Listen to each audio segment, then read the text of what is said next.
அந்த சேகர் பாபுவெல்லாம் கொண்டு வந்து உள்ளே வைக்க வேண்டும். திருவண்ணாமலையில் ஒரு பங்கேற்று இருக்காங்க.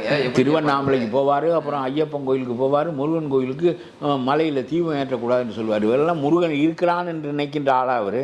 பெரியாருக்கு மேலே மோசமான ஆட்கள் இவர்களெல்லாம், நடிப்பவர்களே தவிர. நான் சொல்லுகிறேன், முருகனுடைய ஒரு கடவுள் நம்பிக்கை உள்ளவன் அறநிலையத்துறை அமைச்சராக இருக்கிற போது எப்படி நடந்து கொள்ள வேண்டும்?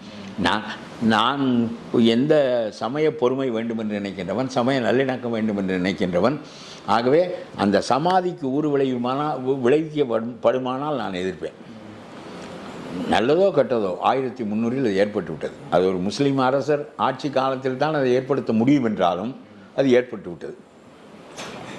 முஸ்லீம்கள் முதலாயர்கள் ஆண்டபோது பல மசூதிகள் வடநாட்டில் ஏற்பட்டன.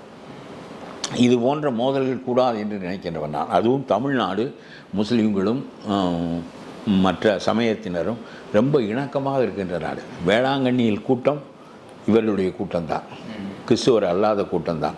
நாகூரிலே உள்ள கூட்டம் முஸ்லீம் அல்லாதவர்களுடைய கூட்டம்தான்.